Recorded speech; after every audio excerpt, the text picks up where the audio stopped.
इस विशेष वीडियो में हम वायरस के कुछ विवरणों पर चर्चा करेंगे।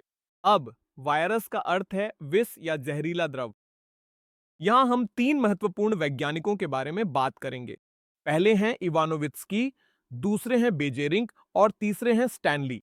अब इवानोवित्स्की पहले वैज्ञानिक थे जिन्होंने पाया कि कुछ सूक्ष्मजीव तंबाकू की मौजेक बीमारी के कारण होते हैं।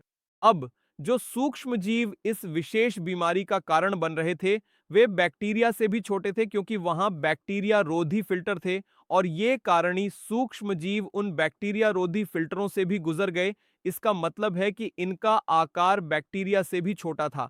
इवानोवित्स्की के कार्य के बाद अगले वैज्ञानिक हैं बेजेरिंग। उन्होंने पाया कि यदि तंबाकू के पौधों में यह विशेष मौजेक बीमारी है और यदि संक्रमित पौधे से अर्क लिया जाए और इस अर्क को किसी अन्य स्वस्थ पौधे पर लगाया जाए तो वह स्वस्थ पौधा भी यही विशेष बीमारी विकसित कर लेगा। तो यह इस विशेष वैज्ञानिक की खोज थी। तो हम कह सकते हैं कि यदि संक्रमित तंबाकू के पौधे का अर्क लिया जाए तो वह स्वस्थ तंबाकू के पौधों में भी संक्रमण फैला सकता है। अब उन्होंने इस रोगजनक का नाम वायरस रखा। तो ये एक नया रोगजनक था जिसे खोजा गया और जो अर्क या द्रव उन्होंने इस्तेमाल किया उसे कॉन्टेजियम वाइवम फ्लूइडम कहा गया, या हम कह सकते हैं संक्रामक जीवित द्रव। इसके बाद स्टैनली आए। उन्होंने दिखाया कि वायरस को क्रिस्टलीकृत किया जा सकता है और ये क्रिस्टल मुख्य रूप से प्रोटीन से बने होते हैं। तो ये इन तीन वैज्ञानिकों की खोजें हैं। अब वायरस के स्थान के बारे में बात करते हैं। तो व्हिटेकर द्वारा दी गई 5 साम्राज्य प्रणाली वर्गीकरण है। तो किसी भी वर्गीकरण प्रणाली में वायरस को कोई स्थान नहीं दिया गया है। अब इन्हें वर्गीकरण प्रणाली में क्यों नहीं रखा गया है?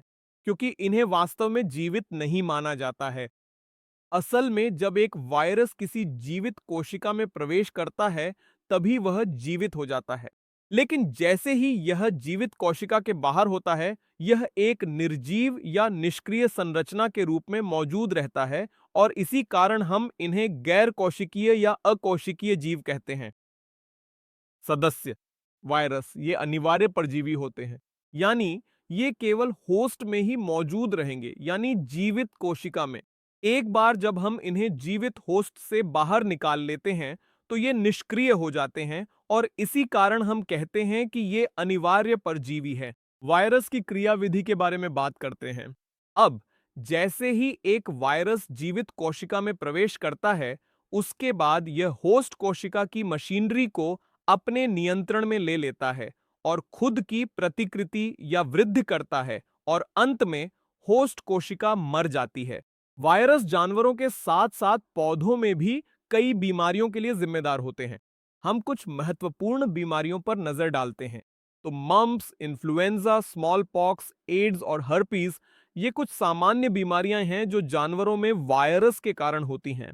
पौधों के मामले में यह विभिन्न बीमारियां पैदा करता है और इसके लक्षणों में मोजेक बनना, पत्तियों का मुड़ना, सिकुड़ना, पीला पड़ना और नसों का साफ दिखना, बौना रहना और वृद्धि में रुकावट शामिल है।